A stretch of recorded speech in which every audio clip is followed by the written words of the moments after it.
இது நம்ம சேனல் ஸ்ரீ கதை நேரம். எல்லாருக்கும் பிடிச்ச சேனல். வணக்கம் நண்பர்களே, நம்ம இந்த வீடியோவில் கொல்லூர் மூகாம்பிகை கோவில் பற்றிய சிறப்புகள் பற்றி விரிவாக காண்போம். அதுக்கு முன்னாடி நம்ம சேனலை சப்ஸ்கிரைப் பண்ணாமல் பார்க்குறவங்க நம்ம சேனலை சப்ஸ்கிரைப் பண்ணி தொடர்ந்து உங்கள் ஆதரவை எங்களுக்கு கொடுங்க. சரி நண்பர்களே, இப்போ நம்ம வீடியோவுக்குள்ளே போகலாம். இந்தியாவில் உள்ள புகழ்பெற்ற மிகவும் சக்தி வாய்ந்த அம்மன் ஆலயங்களில் கொல்லூர் மூகாம்பிகை அம்மன் கோவிலும் ஒன்று. புகழ்பெற்ற கோவிலாக இருந்தாலும் இதன் தனிச்சிறப்பு பற்றி பலருக்கும் தெரியாது. இதுவரை கொல்லூர் மூகாம்பிகை அம்மன் கோவில் பற்றி இதெல்லாம் உங்களுக்கு தெரியாது என்றால் இப்போது தெரிந்து கொள்ளுங்கள். கொல்லூர் மூகாம்பிகை கோவில் அரிய தகவல்கள். கர்நாடகா மாநிலத்தில் மேற்கு தொடர்ச்சி மலையின் அழகிய குடசாத்திர மலை அடிவாரத்தில் சௌபர்ணிகா நதிக்கரையில் அமைந்துள்ளது கொல்லூர் மூகாம்பிகை அம்மன் கோவில். அம்பாளின் 51 சக்தி பீடங்களில் இது தேவியின் காதுகள் விழுந்த இடமாக கருதப்படுவதால் இங்கு வந்து நாம் மனமுருகி சொல்லும் பிரார்த்தனைகள் அன்னையின் காதுகளில் உடனே விழுந்து அவை நிறைவேறும் என்பது பக்தர்களின் அசைக்க முடியாத நம்பிக்கை. கருவறையில் நாம் பார்க்கும் அழகான மூகாம்பிகை சிலை ஆதிசங்கரால் பிற்காலத்தில் பிரதிஷ்டை செய்யப்பட்டது. ஆனால் உண்மையான மூலவர் அதன் முன்னே தரையோடு தரையாக இருக்கும் சுயம்பு லிங்கம்தான். அம்பிகை லிங்க வடிவமாக காட்சி தரும் ஒரே சக்தி தலம் இதுதான். இந்த லிங்கத்தின் நடுவே ஒரு மெல்லிய தங்கக்கோடு ஓடுகிறது. அபிஷேக நேரத்தில் மட்டுமே இதை உற்று பார்க்க முடியும்.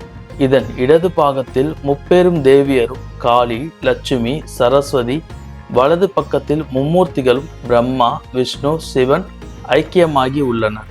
அதனால்தான் கொல்லூர் மூகாம்பியை வழிபட்டால் அனைத்து தெய்வங்களையும் வழிபட்ட பலன் கிடைக்கும் என சொல்லப்படுகிறது. கோவிலின் வரலாறு. ஆதிசங்கரருக்கு அம்பாள் காட்சி அளித்த போது தன்னுடன் கேரளாவிற்கு வரும்படி அவர் அம்மனை அழைத்துள்ளார். அதற்கு அம்பிகை, நீ முன்னால் செல், நான் உன் பின்னால் நடந்து வருகிறேன், எந்த காரணத்திற்காகவும் நீ என்னை திரும்பி பார்க்க கூடாது என்ற நிபந்தனையை விதித்து அவன் பின்னால் நடக்க ஆரம்பித்தாள் அம்பிகை. திடீரென ஒரு இடத்தில் அன்னையின் கொலுசு சத்தம் நின்று போனதால் அம்பிகை விதித்த நிபந்தனையை மீறி ஆதிசங்கரர் திரும்பி பார்த்தார். இதனால் அதே இடத்தில் லிங்க வடிவமாக அன்னை உறைந்தாள். அந்த இடம்தான் இன்று நாம் வணங்கும் கொல்லூர் கோவில். இங்கு ஸ்ரீ சக்கரத்தை பிரதிஷ்டை செய்து அதன் மீது அம்பிகையின் திருவுருவத்தை பிரதிஷ்டை செய்துள்ளனர். கஷாய பிரசாதம். ஆதிசங்கரர் இங்கு கடும் தவம் இருந்தபோது அவரது உடல்நிலை மிகவும் சோர்ந்து போனது. அப்போது அம்பாளே நேரில் வந்து அவருக்கு ஒரு மூலிகை கஷாயத்தை கொடுத்து உடல் தேற்றினாராம். அதன் நினைவாக இன்றும் தினமும் இரவு அர்த்தஜாம பூஜை முடிந்த பிறகு பக்தர்களுக்கு கஷாய பிரசாதம் இஞ்சி, மிளகு, திப்பிலி, வெல்லம் கலந்தது வழங்கப்படுகிறது. இது பல நோய்களை குணமாக்கும் மருத்துவ குணம் கொண்டது. கருவறையில் இருக்கும் மூகாம்பிகை அம்பாளின் சிலைக்கு எந்தவித அபிஷேகமும் செய்யப்படுவதில்லை. அலங்காரமும் தீபாராதனை மட்டுமே அன்னைக்கு உண்டு.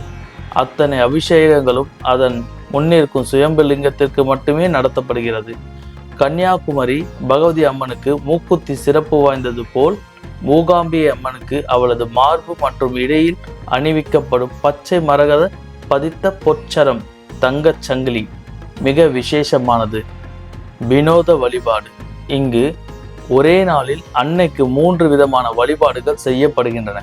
காலையில் விஸ்வரூப தரிசனத்தின் போது அன்னை சரஸ்வதியாகவும், உச்சி காலத்தில் லட்சுமியாகவும், மாலை மற்றும் இரவு வழிபாடுகளில் துர்க்கையாகவும் காளியாகவும் பாவித்து பூஜைகள் நடத்தப்படுகின்றன. தினமும் 3 வேளைகளிலும் அம்பாளின் உற்சவ மூர்த்தி கோவிலை சுற்றி வலம் வரும். இதற்கு சீவேலி உல்லாசம் என்று பெயர். காலையில் காளியாகவும், மதிய வேளையில் லட்சுமியாகவும், இரவில் சரஸ்வதியாகவும் அம்பாளை பாவித்து இந்த உலா நடைபெறும். கோவிலின் உள்பிரகாரத்தில் ஒரு சுவரில் வெள்ளியால் செய்யப்பட்ட பெரிய நாகத்தின் பாம்பு உருவம் பதிக்கப்பட்டிருக்கும். ராகு கேது தோஷம் உள்ளவர்கள், நாகதோஷம் உள்ளவர்கள் இந்த வெள்ளி சர்பத்தை தொட்டு வணங்கினால் தோஷங்கள் உடனே நீங்குவதாக ஐதீகம். எதிரிகள் தொல்லை, பில்லி சூனிய பயம் உள்ளவர்கள் இங்கு வந்து சண்டி ஹோமம் செய்வதை வழக்கமாக கொண்டுள்ளனர்.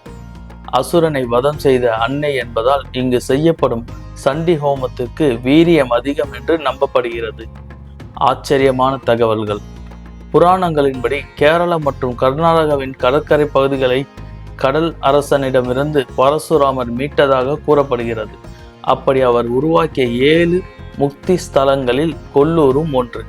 கோவிலை ஒட்டி ஓடும் சௌவர்ணிகா நதி குடசாத்திரி மலையிலிருந்து வரும் வழியில் ஏகப்பட்ட மூலிகை செடிகளின் வேர்களை தொட்டு கொண்டு வருவதால் இந்த நதியில் நீராடினால் தோல் நோய்கள் மற்றும் மன உளைச்சல்கள் நீங்கும் என்பது அறிவியல் கலந்த ஆன்மீக உண்மை. பொதுவாக கோவில்களில் சாமி கும்பிட மட்டுமே மக்கள் போவார்கள். ஆனால் இந்த தலம் கலைகளின் இருப்பிடமான சரஸ்வதி அம்சம் என்பதால் இந்தியாவின் முன்னணி இசை நாட்டிய கலைஞர்கள் தங்களின் கலை பயணத்தை தொடங்கும் முன்போ அல்லது தங்களின் நன்றி கடனாகவோ இங்கு வந்து பாடி ஆடி வழிபடுவதை வழக்கமாக கொண்டுள்ளனர். இந்த வீடியோ உங்களுக்கு பிடிச்சிருந்தா லைக் பண்ணுங்க, ஷேர் பண்ணுங்க, கமெண்ட் பண்ணுங்க. மறக்காம நம்ம சேனலை சப்ஸ்கிரைப் பண்ணுங்க. பக்கத்தில் இருக்க பெல் ஐக்கானை கிளிக் பண்ணி ஆல் என்ற ஆப்ஷனை சூஸ் பண்ணுங்க. அப்பதான் நம்ம போடுற ரெகுலர் வீடியோஸ் எல்லாமே உங்களுக்கு உடனுக்குடன் வந்து சேரும். நன்றி.